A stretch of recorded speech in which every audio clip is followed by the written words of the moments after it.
If you want to be on camera,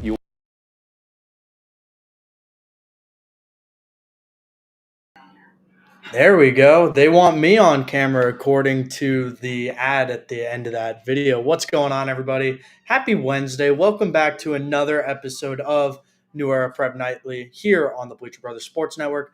I'm your host, Christian Proscia. I'm joined with my co-host and producer. You know him, you love him, Mr. Steven Luker. He's behind the scenes, crunching the numbers, making the videos, and riding the bus right now. I can't even see Steven right now, but I know he's there watching over me. Love him as always. Um, Thank you once again, everybody, for tuning in. Yes, I am still in beautiful Boca Raton. Right now, it's not so beautiful out in paradise. It feels like there's a Cat 5 hurricane rolling through, but we're going to roll with the punches, and I'm going to have a great time at Grandma's house. Week 4 of the high school football season is kicking off tomorrow. Per usual, there's some elite matchups across the Quad County area. We're going to talk about it, but for the New Era Prep Game of the Week, I'm going to highlight it a little right now, 2 minutes into the episode. This game has serious playoff implications, and somebody's undefeated season is ending later down the road. So stay tuned to hear more about that. But the top end games, the marquee matchups, the Hollywood games from across South Florida include, get ready for the app session, everybody. Dwyer versus Royal Palm Beach, Santa Lucius versus Palm Beach Central, Inlet versus Somerset, Jupiter High versus Spanish River in Spanish River's homecoming game, Seminole Ridge versus West Boca, Pahokee versus Cardinal Newman, Moorhaven versus Glade Central, Boca High versus Lake Worth. Excuse me, guys, just ate dinner. Somerset Prep versus my alma mater, Kings Academy Lions. Gulliver versus the Benjamin School. Jupiter Christian is traveling to Santa Fe Catholic. Glades Day is traveling to Oxbridge. Real long drive between Boca Christian and St. John Paul for that matchup later this weekend. Park Vista taking on Palm Beach Lakes. Forest Hill taking on Olympic Heights. Garcia High traveling to John I. Leonard's home opener. Boynton High versus Suncoast, and the New Era Prep game of the week for Palm Beach County and Broward County is Atlantic High versus Blanche Ely. I'm really excited for coverage of this game. It's all going down Friday night. Number 1 in Palm Beach County, Atlantic High taking on one of the top teams in Broward County, Blanche Ely. Both teams are 3-0 to start the year. Atlantic with dominant wins over North Miami Beach, Palm Beach Gardens, and Palm Beach Central, alongside Blanche with a nail-biter win against Chaminade Madonna, which really that win against the Nod Boys on a blocked field goal really cemented them into elite company in Broward County. I'm really looking forward to this game. Our very own Fenton Aristame will be on site, as will Miss Cassandra Clayton. Stay tuned for live updates of this game because, like I said, there is some playoff implications that are at stake for both teams because head-to-head matchups do matter when it comes to playoff seeding. Strength of schedule does matter. If you beat up on a bunch of Bobos versus if you beat a bunch of good teams, the FHSA committees take more pride in the dominant wins against a good team or a close loss against a good team. That's how we try to really set our power rankings on the New Era Prep Rankings Committee. So we're not a bunch of crazy idiots, guys. I mean, I am. We all know I'm a crazy idiot. And then there's that Robbie LaStella dude who somehow he has his own show. But yeah, so that is all the Palm Beach County matchups for the week. Once again, still don't know how either me, Robbie, or Toby got gifted the keys to having a radio show. Bye weeks this week from Palm Beach County. Right now, the only one I saw was Wellington High. So the Wolverines get a much needed couple days off of games. Woohoo! There is some thunder rolling through Boca right now. Thank goodness I do not have to go and sit out at a football game right now because the weather should be turning over the next couple of days. It's going to be a lovely rainy weekend for the boys and girls at New Era Prep. Kicking it up to the 772 area, as always, we've got Vero Beach taking on Centennial. Really excited for that game. I think that's going to be a good game. We're going to find out some more about it. Dunbar is traveling to Treasure Coast, 2-0 team, traveling to TC. I think TC, this is a game where Treasure Coast gets back in the win column. Jensen Beach taking on Sebastian River in a cross-county matchup. I think Jensen is going to go out and they're going to do their thing once again. Once again, we're going to hear more about that. Westwood taking on Martin County, both really talented teams who are a lot better than their record says. John Carroll versus Port St. Lucie going down as well. Tradition Prep going to Fort Pierce Central, and St. Edward's going to Okeechobee. Guys, I just realized I didn't give the Palm Beach predictions, who I think's coming out on top. I'm going to do that in a few minutes. I got scared of the thunder and lightning, guys. I'm just like my dogs. But making our way back down south before we circle back, Miami Edison taking on Chaminade Madonna. I like Chaminade staying hot, getting another win on the year. Miami Northwestern versus Norland. That is going to be a very good game between two of the top teams in the 305. I honestly don't know who I'm going to pick out of that one. Just kidding. I'm going Miami Northwestern. I really liked the West this year. I'm very high on the West this year. St. Thomas Aquinas taking on Western. I think STA continues to prove why they are the top team in Broward County. American Heritage going to Naples, a very strong Naples team following Heritage very close loss against Chaminade last week. Great game. I like Heritage walking in the trap and taking over the trap. Miami Central taking on Pompano. I like the Rock Boys from Miami Central as always. West Broward taking on Cardinal Gibbons. I like West Broward in this matchup.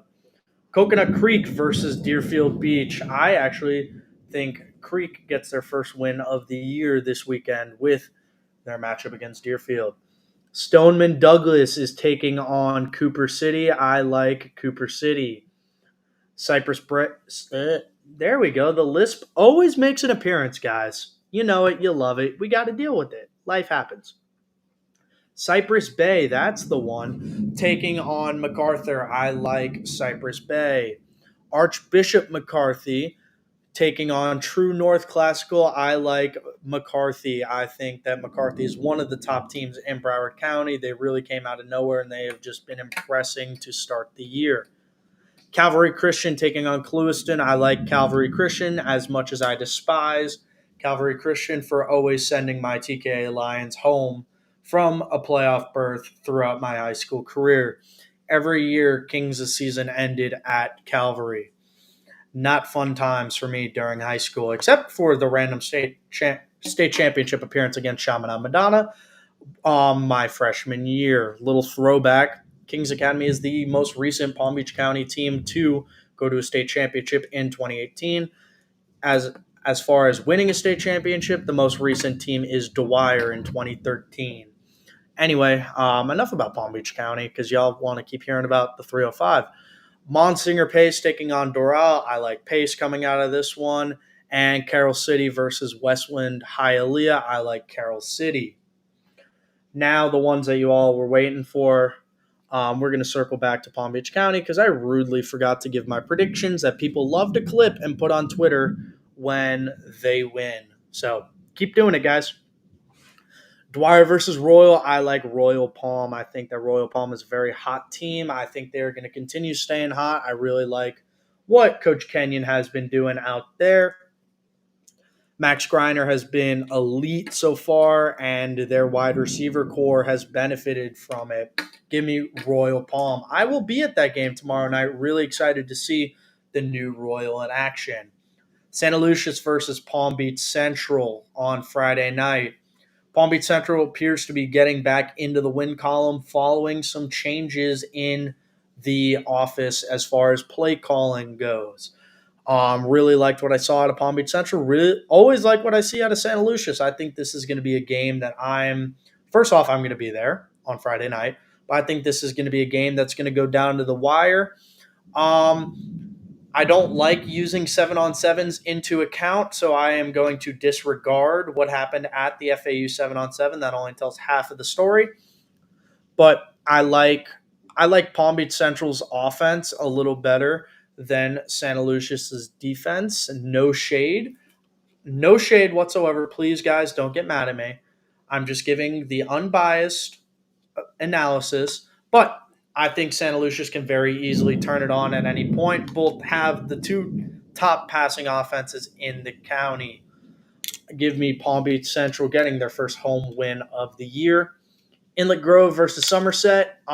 Give me the set. I think Somerset's just going to go out and keep doing what they always do, and that is just play dominant football. Jupiter versus Spanish River. I think the River boys are extremely mad about how last weekend went. So I think Spanish River is going to defend Paradise down in Boca Raton on Friday night against a very good Jupiter team. Give me another Blake Wallace masterclass evening. I think Blake is very easily the most underrated star in Palm Beach County. Everybody loves to forget about Spanish River, but not me. I've been high on Spanish River for 2 years. Give me the River Boys. Seminole Ridge versus West Boca. I like both teams, but I've got West Boca defending home field and just running all over the place per usual. Seminole Ridge has a very talented roster, and they are a team that's better than what their record says. They've had 2 close losses to Martin County and Spanish River, respectively. Both games could have easily been won in the final minutes of the game. Give me West Boca, though. I think West Boca is going to completely dominate this match like they usually do. Pahokee versus Cardinal Newman. I like Cardinal Newman. I think that they have been red hot to start the year. I really like what their offense has been doing. Give me Newman, not Pahokee. Give me Newman. Moorhaven versus Glade Central. This is a rivalry that all the muck steppers love to talk about. I really liked what I saw out of Moorhaven, but Glade Central is hot, hot, hot. I love Glade Central in this matchup. Boca High versus Lake Worth. Give me a red-hot Boca team. Them Boca boys have something to prove. They even called me out in a post-game interview last weekend. So please keep proving me wrong, guys. Not to say that I ever counted you out, but y'all like to invoke my name and stuff. So please keep doing it. Give me Boca High. Somerset Prep versus TKA. Give me the Lions. I love TKA this year. I really like what they have been doing.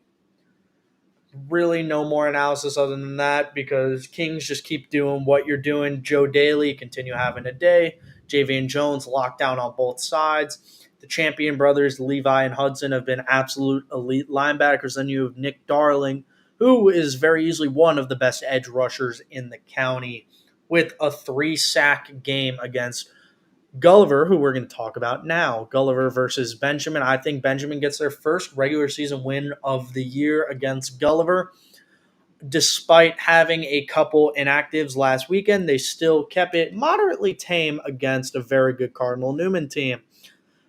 Give me Benjamin this weekend. Jupiter Christian versus Santa Fe Catholic. Give me Jupiter Christian. Glades Day versus Oxbridge. I like Oxbridge in this matchup. I think it's going to be a lot closer than a lot of people think, though. Glades Day is a very good football team. Boca Christian versus St. John Paul.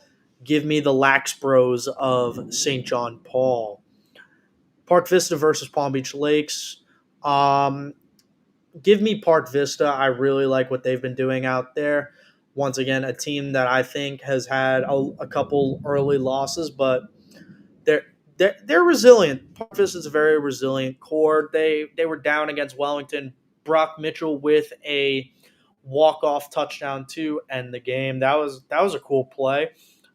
Give me Park Vista against Lakes. Forest Hill versus Olympic Heights. Give me Forest Hill. I really like what Forest Hill's doing out there. I say it all the time. I love watching Forest Hill football. Garcia High versus John I. Leonard. Give me Garcia High. I'm expecting another big night from Caleb Butler. He's been easily one of the best quarterbacks in the county. and I think he's going to remain as such. I really like what him and top receiver Zion Vilma have been doing, shedding light to one of the newer programs in South Florida. Because remember, guys, Garcia High has only been around for a year and a half now. They haven't seen anything bad yet as far as the school wise. They are still a brand new school, and they're already one of the top 10 teams in Palm Beach County. So I think Garcia High is just a program that's going to continue trending forward. Sorry if you guys can't hear me because of the thunder. I'm not the weatherman. I can't control that. Boynton High versus Suncoast. Really excited for this game. I think Boynton comes out on top with this one. Give me the Tigers from the Wing T Tigers from Boynton High. As always, now it's time for the New Era Prep coverage schedule of the week. So let me pull that up really quick. Myself, Mr. Alex Muniz, I don't speak, just revealed his secret identity, and Mr. Shot by Mar will be at Dwyer versus Royal Palm tomorrow night. Expect a big night of coverage from the three of us. It should be a nice little three-headed duo. Santa Lucius versus Palm Beach Central. Myself and Mar will be there. Inlet Grove versus Somerset. I don't speak. Shot by Carson and Mr. Ken Stevens. Mr. COO of New Era Prep, Ken Stevens, will be covering that game. Spanish River versus Jupiter High. Miss Angelina LaBelle will be there. Seminole Ridge versus West Boca. Miss Riley Moore will be there. Atlantic versus Blanche Ely. Mr. Fenton Aristomene will be there alongside Miss Cass Clayton. Pahokee versus Cardinal Newman, the one and only Shot by Dan. You know him, you love him. You probably love him a little more than me. He will be there alongside Miss Kiki Gagnon, who will be making her New Era Prep shooter debut. So make sure everybody is following her for her first couple games. And Moorhaven versus Glade Central. J. Bart Designs, Jack Bartlett will be there. And then Miami Norland versus the West, Deontay Johnson will be there. It's going to be a great weekend of football coverage, and it'll be doubled up with two college football games this weekend where we've got Canes versus Ball State. Give me Canes by a blowout. Cam Ward continuing to add to his Heisman resume with another big win. I'm expecting the young guys to once again keep trickling away at the quarters that count for redshirting because I'm expecting starters to get pulled probably by halftime. Give me Miami by a million. And then FAU versus FIU, the Shula Bowl. We love the Shula Bowl out here. Myself and Robbie were speaking about the Shula Bowl last night on the La Stella Report. If you didn't watch it, it was a great episode of La Stella Report. You guys tuned in. You showed love. Really appreciate 500 live viewers on that show. It was awesome because a lot of people had better things to be doing on a Tuesday night, especially when there was two other chuckleheads on your TV debating, and I'm not talking about myself and Robbie. We all know who the idiots we're talking about are. However, it's clear that I've just got the best hair out of all of them. But yeah, me and Robbie spoke on the Shula Bowl. I'm going to go a little more in depth because this is my show. Yes, we do high school football, but I want to talk about FAU football a little bit more. I think FAU has got this is a please perform from the offense. I said it the other day. I'm not hitting the panic button until this game gets played. If there is still serious concerns, then I am seriously questioning FAU. But I'm expecting FAU to go out and dominate this game. FIU is a very solid squad, especially on their offense. Really love watching Keon Jenkins and co play. I think that FIU is a very good football team, but unfortunately, they play in CUSA, and unfortunately, they're FAU's little brother with a 6 year in a row losing streak to the Owls. Really 7 years removed because we didn't play last year, unfortunately.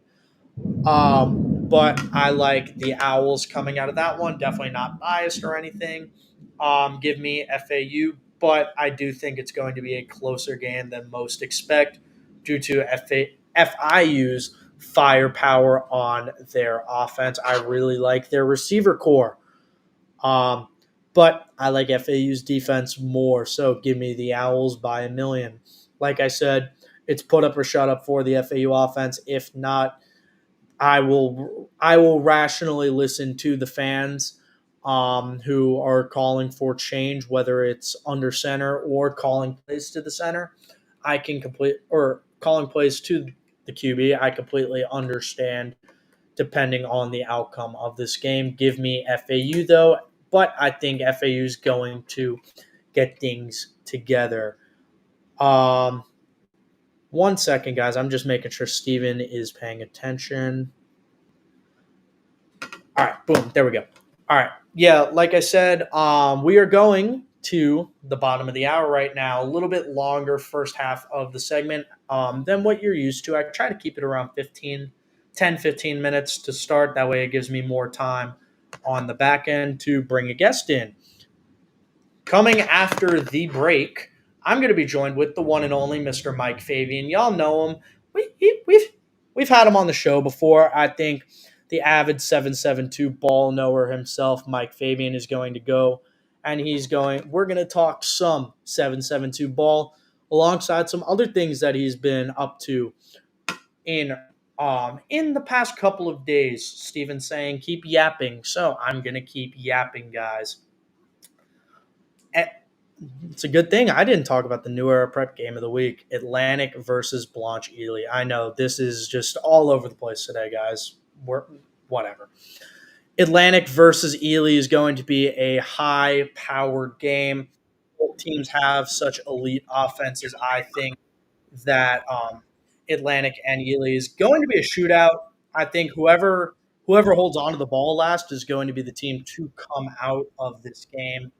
Give me, and I'm being a homer, give me Atlantic coming out on top. I really like the Eagles' offense.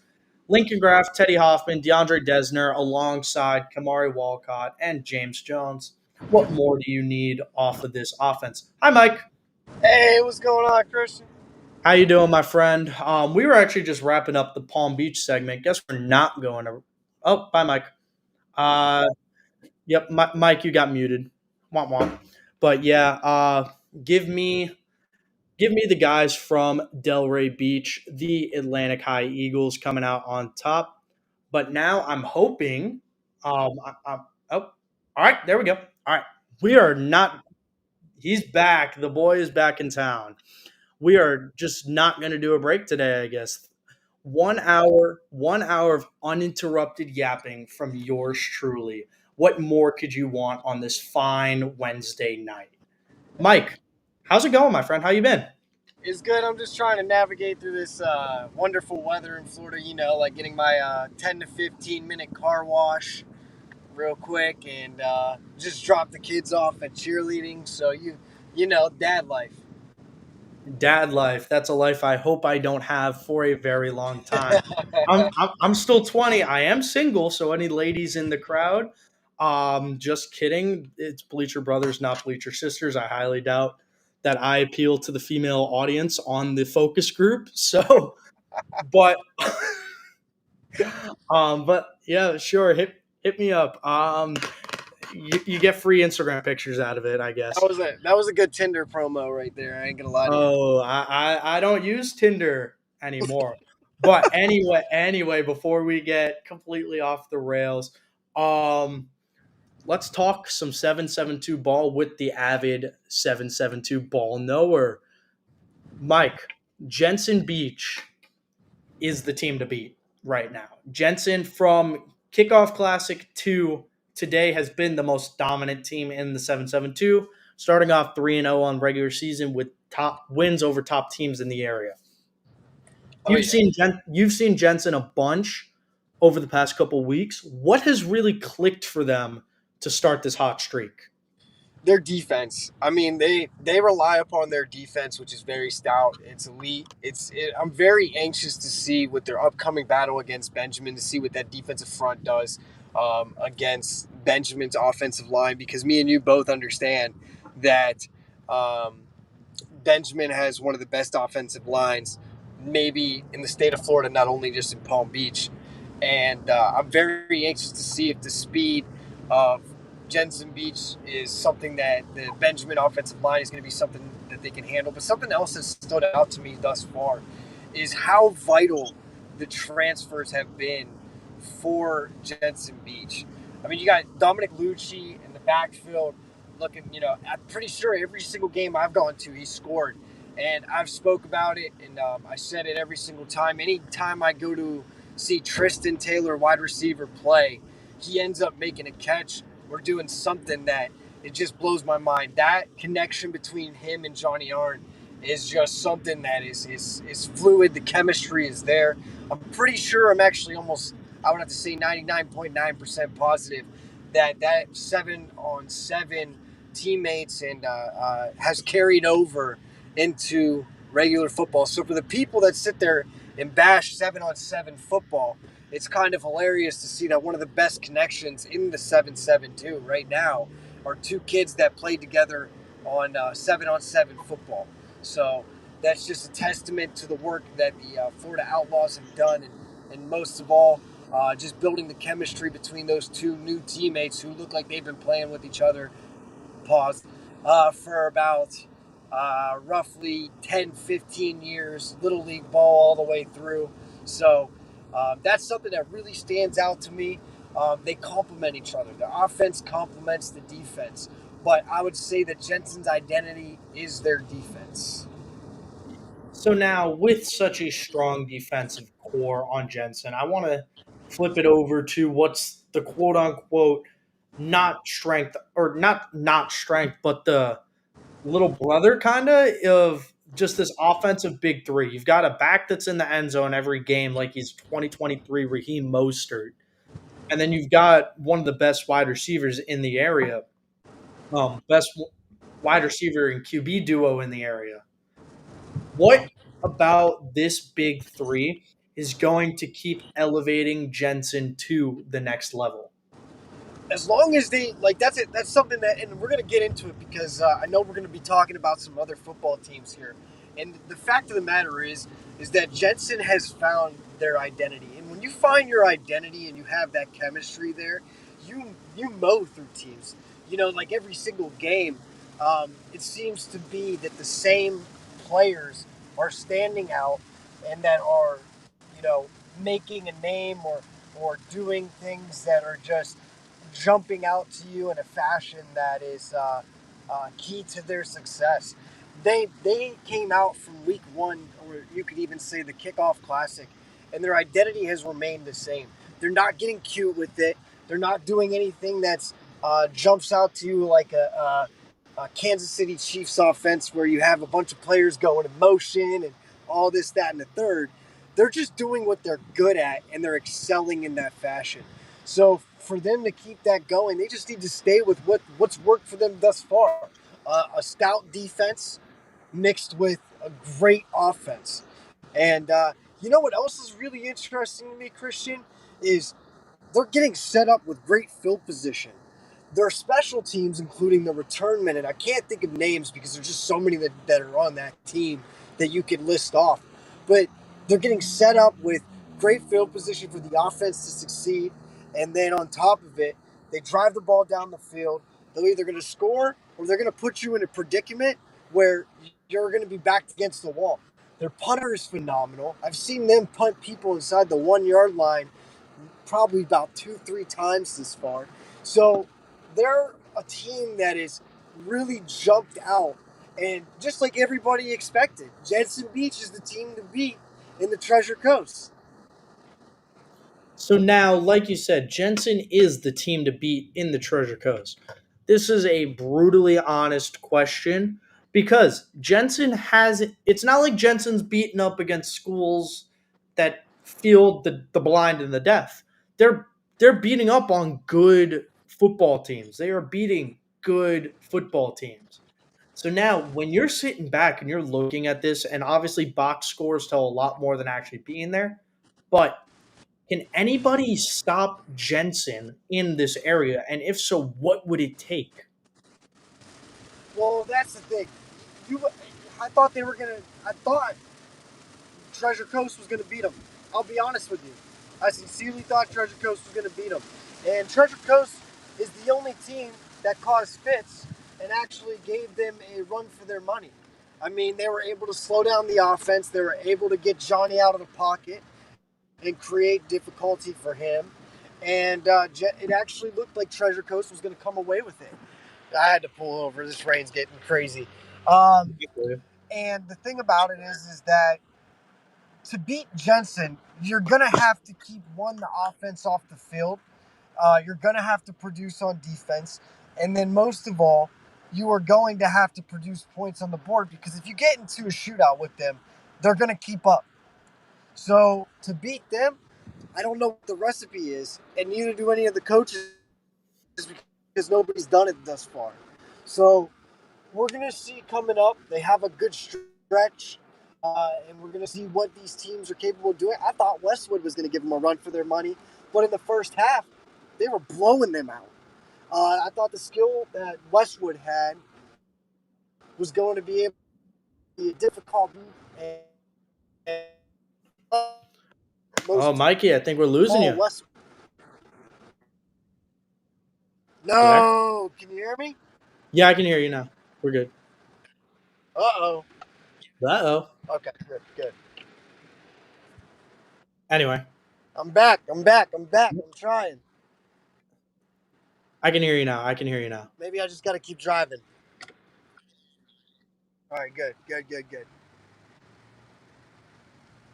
You there? Yeah, I'm here. Yeah, I can hear you. But okay, I didn't realize that you were done. But yeah, like you said, the Westwood game was a game that you and me, when we were talking about it, was it's going to be back and forth. It's going to be a shootout. It's going to be star wide receiver to star wide receiver. But then Jensen's defense neutralized a hot Westwood offense. Can we talk a little bit Which more is about true. Can we talk a little bit more about that aspect instead of, hey, Jensen put 400 yards, but their defense was only allowing this, that, and the other? Like, defensively, having a game plan against a guy like Colton Foster and then the other dudes that are on the Westwood offense that are elite, that's no easy task. But Jensen found a way. And that's the thing. Their defensive line is something that it's gonna like. That's why I'm very excited for the Benjamin game because you have the speed in which Jensen Beach's defensive line is. They're a fast group. It's a fast defensive front. It's not going to be a bunch of you don't notice the power behind the guys. You notice the speed when you're watching Jensen play on the defensive line, and that's why I'm so excited to watch a big dominant offensive line like Benjamin being paired against a, not so beefy, I got to be honest with you, not so beefy defensive front in Jensen Beach. So that's going to be one of the most exciting matchups of the year, especially one between the 5-6-1 and the 7-7-2. So, and then also you get to see the return of Jaden Vega versus Jensen Beach, which if you were familiar, Jaden went and played for Martin County for a year, or I believe it might have been a year or two.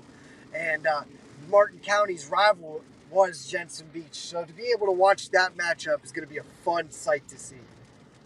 Are you going to be at Benjamin? Do I need to get you a media credential? Like, Hey, it might be happening. That might be the game to go see. Obviously, you know how I like to do it. I like to stay on the 7-7-2 and make sure I take care of the guys up here. But that's, Benjamin has quite a few 7-7-2 guys, so I can almost justify it in my head coming down there to watch Gage Wallace, watch Jaden, and, just to see if Jensen is able to keep up with what they've already been doing thus far.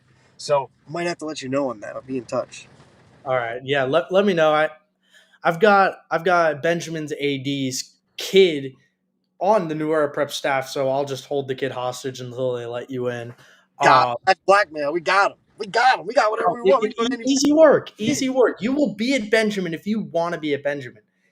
I will call Coach Smith right now and be like, I have a ransom on your child as he's just sitting next to Pretty him. much. But this isn't just a Jensen Beach fan account. I want to talk about a couple other teams up in the area. Vero, being one of them, is one of the teams. They're a lot better than what their record says. Starting off 0-3 against some of the better talent in South Florida. They hung in though. It's not once again, it's not like it was B2A, just absolute blowouts. They're all within 1 to 2 score games. What does Vero have to do this week to get back into that win column against a very good Centennial team? Well, the thing about them is that they're still trying to establish their identity. And one thing with being close with the Vero players and talking to a lot of Vero players is everybody understood going into the season that one, Champ Bonds is going to be one of the best quarterbacks in the area for the next 4 years. You could book that, write it, confirm it, screenshot it, bookmark it, whatever you got to do. Play this over and over again. It's a God-given fact. It's almost biblical. Um, that's something that with that they need to figure out their identity. That's something that I promote and say that Jensen has already figured out, and that's going to be for the next couple teams that we talk about that they're lacking. I believe that when they're able to use the run game and able to use that to at a high clip, Vero is at its best. Obviously, the defense was on the field the last game quite a bit, and as much and as talented as Vero is on the defensive side of the ball, you can only play so many reps before it starts busting open. You get tired, fatigued, and everything along those lines. And Vero is nothing short of talented on the defensive side of the ball. And Whoa. sorry about for There them. there we go. Uh, got a phone call. I got to put the phone on Do Not Disturb. Dude, Um, that scared me.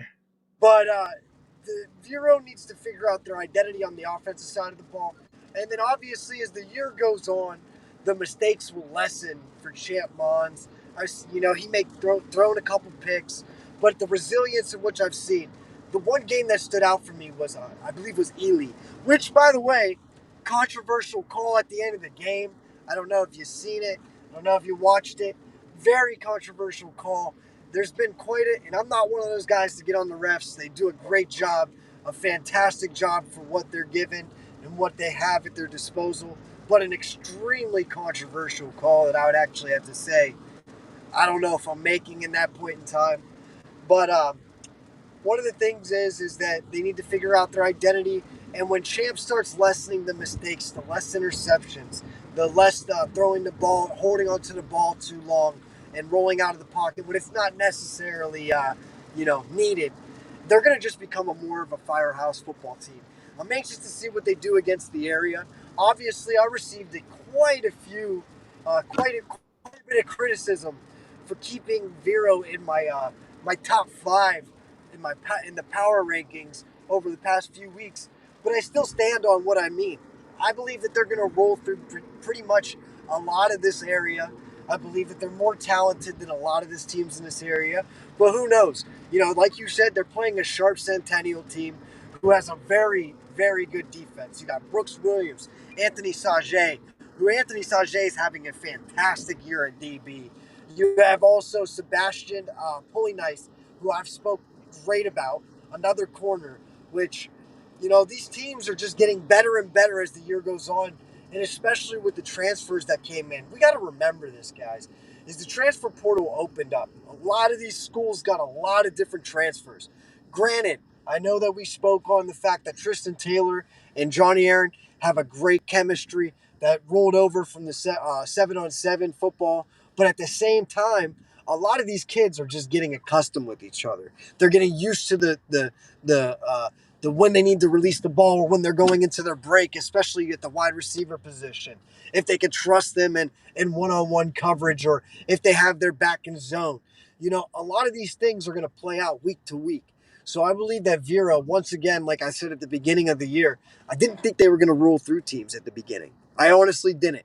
A lot of different people I said, Vero's going to struggle in the first half of the year. And that's just simply because you have a freshman quarterback and you have a lot of transfers that came in. So the chemistry is building.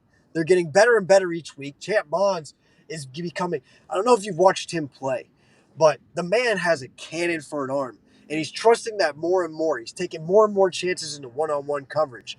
Uh, so we're gonna get to a point here now when it becomes district ball and when it becomes local teams, and the teams aren't necessarily the biggest powerhouses in Florida.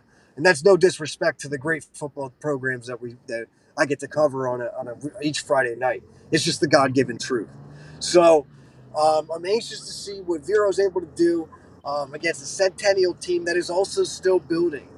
So um, as far as Vero and what they need to do to get back, keep building the chemistry, keep having trust into what you're doing, but most of all, figure out that identity on offense. Run the rock, open it up with the pass game, and move on from there. You got a great offensive line. You got Romeo Vargas. You got Champ Smith. You got two big powerhouses on that offensive line that you can move the ball behind. And I'm anxious to see if Lenny becomes more and more engulfed in the running game. And now I want to talk about another team who they've been the big dog of your area for a while, like Vero, and that's Treasure Coast. They've had another rocky start to the season, kind of like Vero. Um, Tough stretch of games coming up with 2-0 Dunbar, and then you're taking things down to my area. I'm gonna take good care of them next week when they go up against a very very good West Boca team. What do they got to do to get back into that 2023 to 24 season type dominance where they're one of the last guys standing in the area? They're another team that needs to find their identity. It's and I have great high regard for Coach Jones and much respect, but at the same time, I, at the wing tee, it takes you so far. It only does. It'll take you only so far. And I'm anxious to see if pretty soon we're going to be able to come off of that and see if he opens it up, gives us more spread offense. They're another team that needs to figure out their identity. Another team that's coming up with fresh new players. You got a brand new offensive line. You got a brand new running back committee. You got brand new secondary. You have a brand new quarterback, and they're still once again figuring out their identity. They're not a team that took on a bunch of transfers. The chemistry's there. They're just a team that's building, and I'm anxious to see what they do and how they evolve and how they incorporate, because they did work in the spread offense in the off season. I've heard it. I've seen it. I know that I'm around Treasure Coast players and coaches. You know, I have mad respect for the coaching staff. Mad respect for that coaching staff. So I think that as once again the year goes on, and don't be listen. One thing that has been spoken about with Treasure Coast, they're not afraid to play anybody, anyone. They will play the best teams in the state. They will give them a run for their money. I mean, hell, they played Shaman Amadana. They played St. Thomas Aquinas. They played Osceola twice and beat Osceola twice. And granted, they didn't get them this year. They struggled this year against them. But at the same time, Treasure Coast doesn't back down from a soul. They're an extremely physical football team. They rely heavy on the run. We've spoke about it. They run it. They run the rock. What 97% of the time. So they're going to figure out what works for them. And most of all, they're going to excel. The defense is going to become more and more comfortable. That secondary is going to get better and better as the year goes on. Shout out Coach Harvey, who is one of the best defensive minded coaches in the area. I mean, for instance, Shamir Sterling. Now, he turned him and helped turn him into a Division I football player who I wish, sadly, I think he's going to be sitting out this week in the Shula Bowl for FIU and FAU, who would have gave your FAU hours a fit when starting in that secondary. And that's number 22. Shout out to him. But, they're just going to get better and better as the season goes on because they're very young and they're very wet behind the ears, I think some would say. So, they'll get better as the year goes on. And don't forget, like I said, St. Thomas Aquinas said it best, 2-3 years ago? That's the best 2-5 team in the country. Because they were. because they play the hardest. They don't back down from anybody, and they play whoever you want to throw at them. So now, another great matchup that I'm looking forward to in your area is between Westwood and County. Two great in county matchup against two very good football teams. Are you going to be at that game? Or I'm unsure. I'm okay, unsure. So it's when is that game? Is that this week or next week? yeah, it's this weekend. A Friday? I honestly don't remember. I know July is going to be there because he's with County. So if not, but with this game coming up with such a high powered game, what are you looking for? What do you want to see coming out of this one? Well, obviously, Martin County is one of those well-coached football teams I've spoken of. They obviously they lost quite a bit to the transfer portal. Dominic Lucci's over at Jensen Beach. You got Tristan Taylor over at Jensen Beach now, so they lost quite a bit. Westwood skill positions out the wazoo. What I'm anxious to see is how Martin County's defense is able to slow down the Westwood offense. Obviously, prayers out to Travion Townsend. Obviously, a scary moment this past weekend with the Westwood game. We could get into that if we really wanted to, but obviously, I don't want to create speculation and create controversy on your wonderful podcast here. But Appreciate that. but one of the biggest things is that uh, I'm anxious to see how Westwood is able to do without Travion. Uh, Great athlete, defensive side of the ball, offensive side of the ball, and obviously it's going to take players like Jabari Mons to step up, Jordan Crutchfield, obviously Colton Foster, and we got to see what Martin County's able to do on the defensive side of the ball. Sadly, I haven't been able to get out since the spring to see Martin County play football. But I look forward to in the near future being able to go see them. If it's a Friday night this week, I sadly will not be there because just like I do, and I promise mostly every single team pretty much this, if it's your senior night, I got to go. And Treasure Coast is having their senior night this week, and I got to go see the guys that I came up with. I grew with this. That's the great thing about most of these guys on all these other teams. I grew with them. So I got to be able to show support. But what am I anxious to see in that is how Martin County's defense handles the star power of the Westwood offense. And most of all, if Westwood's offensive line is able to contain a very good defensive front in Martin County.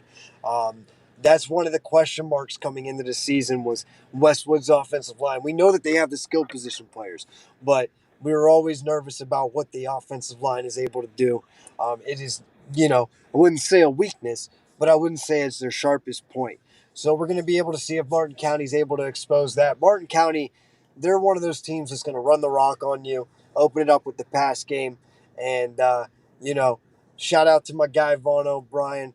Um, Hopefully he's able to put together a solid game at the offensive side of the ball, running the quarterback position at Martin County. And we'll be able to see what they do. We'll be able to see what both teams are made of, to be honest with you. I'm anxious to see how Westwood bounces back after such a painful loss to Jensen Beach this past week. So now I've got a question for you, and I was keeping this one under wraps for me because I want the pure emotional, like split second answer. If you could think of the in your area offensive and defensive MVPs of the first couple weeks of the season, who you got? Oh, obviously, you already know offensive side of the ball. You're going to have to give it to Johnny Arn, or you're going to have to give it to Tristan Taylor. Those two, like I said, that you were pretty much correct in that sense. Star-studded, best dynamic duo in the area. You got Buddha James out of Sebastian River. I know that we don't cover Sebastian River a ton, but trust me, we pay attention to them. And great athletes over there.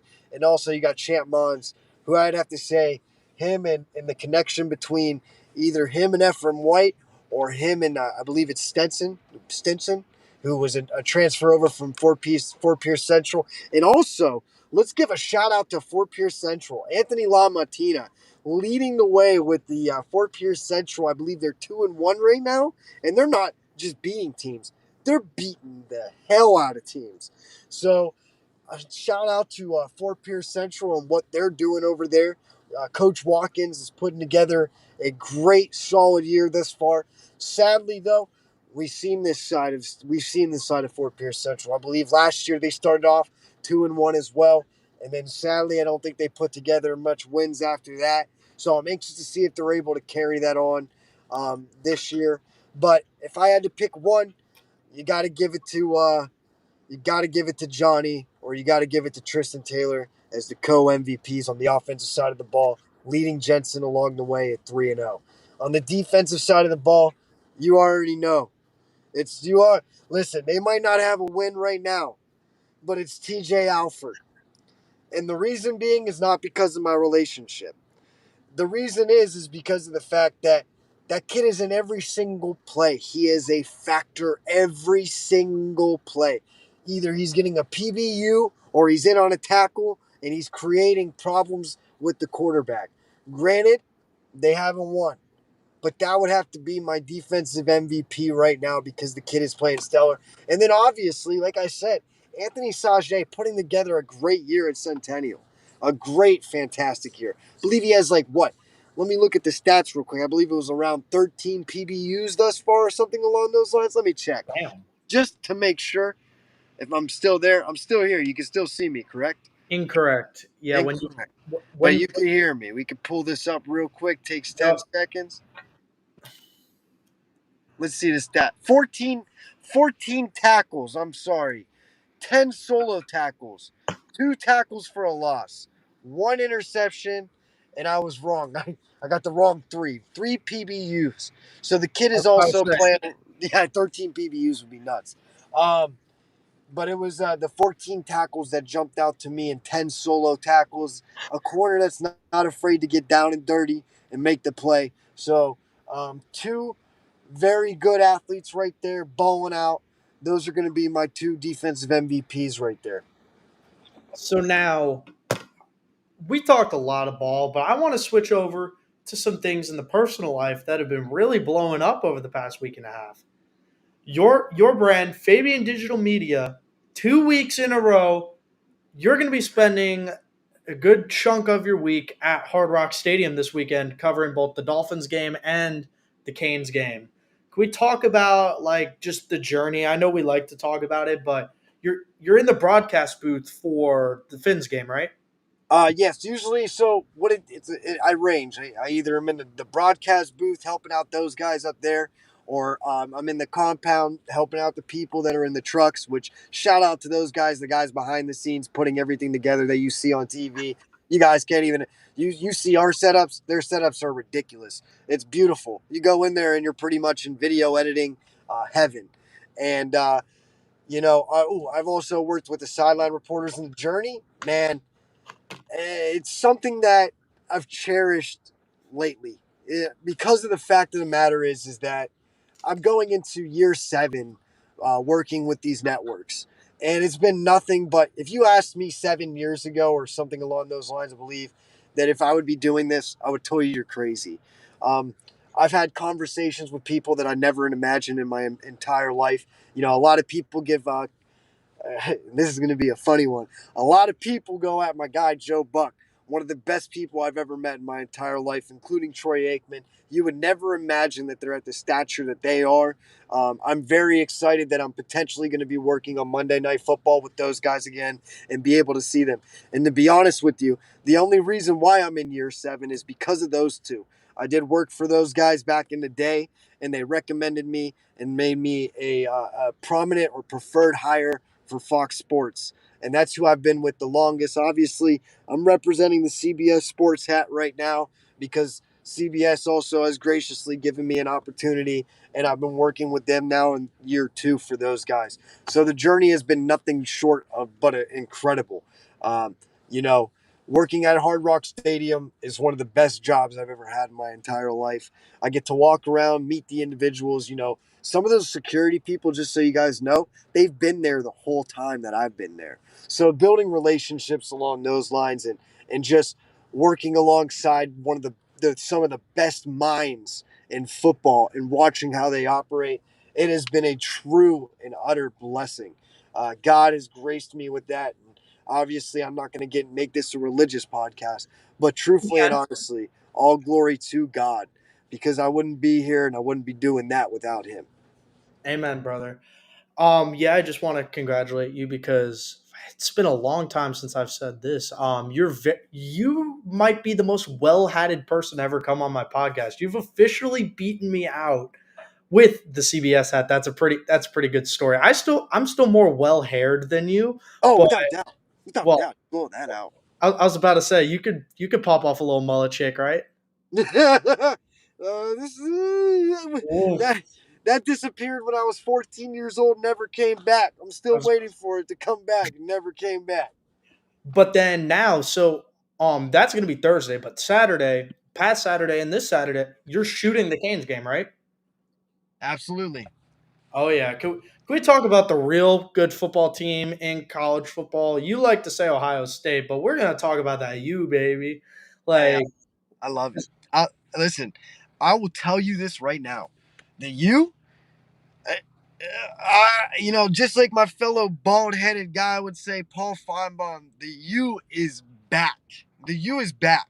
Um, Obviously, they have demolished the competition that they've played. They beat the snot out of Florida, which I was very happy about, and they beat up on FAMU, and obviously, I think they're going to beat the heck out of Ball State this week too. But I've been blessed. I go there because of the fact that I'm taking pictures for Riley Williams, and for my own personal gratitude, I have to give a big shout out to Riley Williams and his family for giving me the gracious opportunity of being able to do the things that I'm doing now with the Miami Hurricanes. And then obviously they have allowed me to get pictures of, the other players on the football team, Xavier Restrepo, Harry Arroyo, I believe Arroyo's first name is Harry, I'm not sure. And then Elijah. you got Cam Ward, who is looking nothing short as a great quarterback in college football right now. I truthfully said it at the beginning of the year after I went to their spring game. I'm still riding high with my prediction. The Canes are going to be 11-1, 12-0. They're going to go to the ACC championship. The defensive front is phenomenal. The offensive line does great. I'm anxious to see what Cam Ward does against a prominent defensive line. If it creates havoc for him. But obviously, I believe that man's going to be in contention for the Heisman by the end of the year. Oh yeah, I don't know if he holds it up. He's got another South Florida guy. In case you didn't notice, Jeremiah Smith is having himself a heck of a year up at Ohio State. That kid is nothing short of the truth. And you know what? The Canes are back. And I'm anxious to see what they do on the recruiting trail down here, especially with a lot of the South Florida recruits waiting and wanting to see the Canes produce. And I think they are.